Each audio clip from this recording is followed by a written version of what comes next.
Quais são as 5 etapas do autoconhecimento? O autoconhecimento é uma capacidade incrível que faz com que a gente consiga superar depressão, superar ansiedade, superar problemas emocionais, psicológicos e faz inclusive que a gente consiga ter maior capacidade para conquistar os nossos sonhos, os nossos objetivos, encontrando assim o nosso propósito de vida.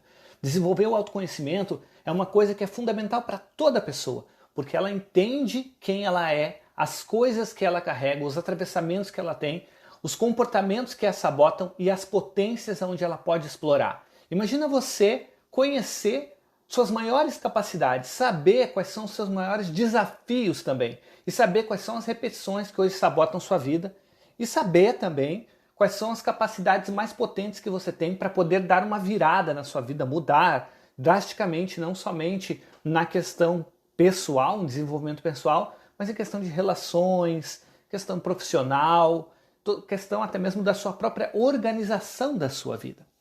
E é sobre isso que a gente vai falar, das 5 etapas do autoconhecimento. Em qual etapa do autoconhecimento que você está? Se autoconhecer, eu fiz um vídeo, um podcast que está no YouTube ou aqui no Spotify também, tudo que não te falam sobre autoconhecimento. Se você quiser, pode ir lá ver tudo que não te fala sobre autoconhecimento. Nesse podcast eu vou te falar as 5 etapas do autoconhecimento, as 5 etapas que para mim são fundamentais, que a gente começa se investigando. E essas etapas são importantes a gente conhecer para saber em qual etapa estamos e como fazer para ampliar o nosso autoconhecimento. A primeira etapa que a gente está normalmente é a negação. Negação está tudo bem conosco, eu não preciso buscar o autoconhecimento, eu não preciso me conhecer mais, eu sei quem eu sou, eu sei as coisas que eu gosto, que eu não gosto. A questão toda é que nós não somos aquilo que gostamos ou que não gostamos. Por exemplo, se uma pessoa disser, eu amo muito chocolate, e eu der para ela durante 2 horas chocolate, vai chegar uma hora que ela vai dizer, não quero mais chocolate, não aguento mais, enjoei de chocolate. Então ela deixa de ser a pessoa que gosta de chocolate? Como que é isso, né? Se a gente é aquele que trabalha e faz alguma coisa e quando sai daquele trabalho, quem que a gente é então? Nós somos essa capacidade incrível de mudança, de vir a ser. E é por isso que independente do problema que tenha hoje na sua vida, independente da situação que esteja ocorrendo, é possível a mudança. Independente do que esteja acontecendo, que você não consiga mudar, ou o impulso que você tenha, que acaba te prejudicando, que você não consegue parar, é possível mudar, porque nós somos seres mutáveis, nós somos seres que aprendemos, que estamos sempre um vir a ser. E a negação, ela é quando a gente não está percebendo isso, a gente pensa que está tudo bem do jeito que está. Só que aí o sofrimento começa a nos acometer, as coisas começam a acontecer na nossa vida. A gente primeiro começa a achar que são os outros, o problema é o mundo, o problema é os outros, as coisas não estão dando certo porque é o mundo que está ruim para mim. Claro, né? A gente vive em sociedade, a gente vive com os outros e claro que os outros têm interferência na nossa vida, mas com certeza a forma que nós nos relacionamos com o outro também interfere. Então, nós descobrimos algo, que é a segunda etapa, a descoberta. A gente entende que nós só existimos na relação com o outro. A gente existe numa relação com a outra pessoa. E essa relação, ela se modifica a partir do momento que eu me modifico. Então eu tenho uma capacidade de fazer uma mudança interna em mim.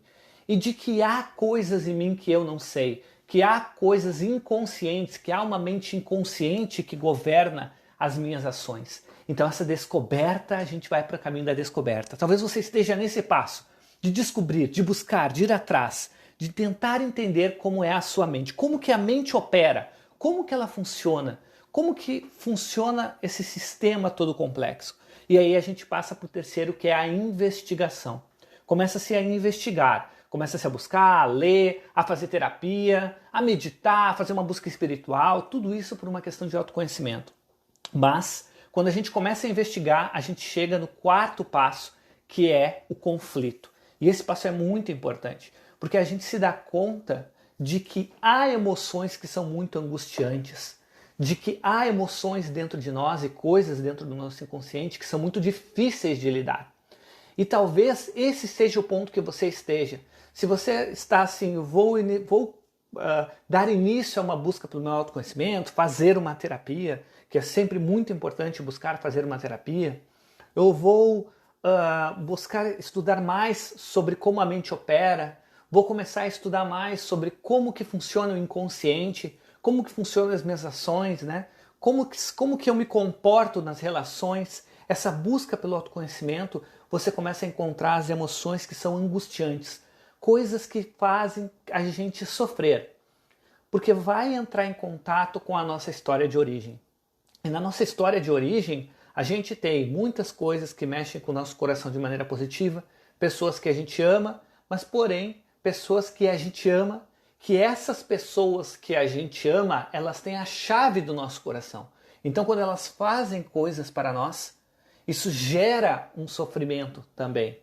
Então, a gente tem um sofrimento acumulado, muitas vezes, só que o nosso inconsciente, aqui eu vou dar a dica para você como o nosso inconsciente opera, ele não tem um meio termo. As nossas emoções, elas não são racionais. Quando a gente sente uma emoção, é com toda a intensidade. Então, se a gente sente raiva de alguém, a gente quer aniquilar, a gente quer distância no inconsciente. Só que daí, como que a gente vai entrar em contato com esta raiva, com esta mágoa, com esse rancor, se a gente também ama aquela pessoa? E aí entra o conflito. Porém, a gente precisa aceitar que nós temos esse conflito dentro de nós. A gente precisa olhar para esses conflitos. Porque esses conflitos vão gerar comportamentos de autossabotagem. E eu vou dar um exemplo para você. Se durante a sua infância sempre teve, por exemplo, pessoas, né, algum familiar que não respeitava a sua privacidade, algum familiar que era muito abusivo, que fazia uma chantagem emocional, né, ou que era agressivo o tempo todo com você, é muito provável que uma pessoa que tenha uma infância onde ela tem vários níveis de violência, ela se submeta a relações de violência. Não porque ela deseja, não porque ela quer, mas porque é o único tipo de relação que ela conhece. Então, como foram as suas relações na sua infância? Como que elas se constituíram, essas relações? E como que você interpretou essas relações? Como que foi isso para você? Como que a gente interpreta cada uma das relações que a gente tem na nossa infância com os nossos pais, com os nossos irmãos, professores, amigos, essas relações de origem que estão criando a nossa personalidade, como que a gente se relacionou com elas? Quando a gente começa a olhar para isso, a gente vê que durante essa fase, a gente desenvolveu estratégias para lidar com as relações. E muitas vezes não são as melhores estratégias, mas é as únicas que a gente sabe. E a gente precisa desenvolver novas estratégias. E aí entra em conflito, entre esse conflito, a gente começa a entrar em contato com aquilo que nos dói. E aí a gente pode recuar nesse momento, abandonar, não continuar a busca pelo autoconhecimento. Muitas vezes a pessoa está em terapia e começa a faltar. Há também o ato falho, a pessoa se esquece, né? Não vou, me esqueci de ir. Eu ia começar agora a fazer o meu estudo, mas eu esqueci também, não vou fazer. Então há o ato falho, a pessoa começa a recuar. Mas isso não é uma culpa. Isso é um mecanismo de defesa de algo que é muito angustiante. E a gente vai entrando em contato com essas coisas que são angustiantes. Nos dói muito, mas se a gente continua avançando, se a gente continua tendo confiança, aumentando a nossa coragem, né? Olhando para dentro de nós, entendendo quais são os comportamentos que a gente teve ou que nossos pais, nossos cuidadores tiveram, que a gente hoje está modelando esses comportamentos. Às vezes a gente não percebe, quase sempre a gente não percebe esses comportamentos, mas a gente começa a olhar que a gente modela, está copiando e que isso nos causa dor e sofrimento. Se a gente consegue atravessar isso, a gente entra no campo da aceitação. E a aceitação é o quê? É entender que nós não somos seres perfeitos, que a perfeição não existe no mundo, que a gente vai se deparar sim com dor, que a gente vai sim se deparar com problemas, mas que a dor não precisa ser sofrimento. Dor é quando algo nos dói muito, quando a gente encontra, por exemplo, uma grande decepção, uma grande perda, isso nos dói. Agora, sofrimento é quando a gente ignora essa dor e quer pensar em outra coisa. A gente não olha para a nossa dor, não ressignifica a nossa dor, a gente apenas fica sofrendo sem entender qual é a dor. A gente sofre, é mais ou menos assim, a pessoa chega para mim na terapia, senta e fala: eu tenho muita ansiedade e eu não sei porquê. Eu tenho muita tristeza, mas eu não sei porquê. Eu tenho medo de fazer as coisas, mas eu não sei porquê. Eu não consigo avançar, mas eu não sei porquê. Quando as pessoas vão buscar terapia, elas buscam pelo sintoma, mas nunca sabem a causa. E quando a gente tem a aceitação, a gente sabe a causa. E aí a gente tem a dor, podemos ter a dor pela causa, mas não o sofrimento. Porque a gente ressignifica. E essa dor muitas vezes é uma propulsora para nos jogar para frente, para jogar a gente para lugares maiores. A gente às vezes pensa na nossa história como uma grande superação. Olha, tudo que eu tive que superar para chegar aonde eu preciso chegar, aonde eu quero chegar, para beneficiar as pessoas, para estar hoje com a minha família, para estar com as pessoas que eu amo. Então olha o movimento que a gente precisa fazer. Um movimento de aceitação é entender que há as suas dores, que há as suas qualidades, que nós não somos seres perfeitos, mas que nós temos sim qualidades, nós temos sim potências. E que essas potências são ampliadas quando a gente entende quais são as nossas dores. Quando a gente entende do fundo do nosso coração aonde que está os nossos maiores conflitos. E a gente encara eles e não foge deles.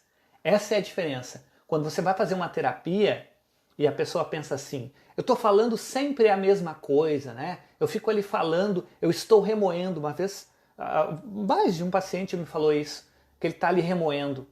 Eu disse: não, remoer é diferente, né? Quando a gente remoe é assim: eu não quero pensar sobre isso. Aí a gente só sente uma grande angústia, a gente fica com aquilo pensando a todo momento, pensando: não quero pensar sobre isso, não quero pensar sobre isso. Aquilo volta à mente, volta à mente.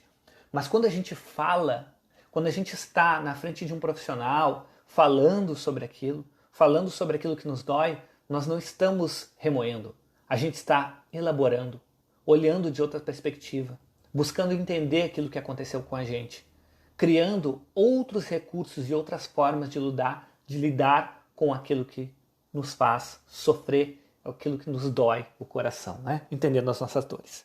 Então, essas são as 5 etapas do autoconhecimento: negação, descoberta, investigação, conflito e aceitação. Qual delas você está? Se você não sabe qual delas você está, me escreva. Mande aí para mim o que você acha que você está. Se você ficou em dúvida, quiser saber mais sobre isso do autoconhecimento, em qual etapa do autoconhecimento você está, fale comigo. Escreva aí para mim, deixe no comentário. Se você está no YouTube, deixe um comentário aí no YouTube. Ou então escreve aí nas perguntas do podcast também. Fala lá no Facebook, deixa lá o seu curtir no Facebook. Curta também aí o canal do YouTube, segue ele, ativa o sininho para ficar por dentro das notificações. E até a próxima. Um grande abraço.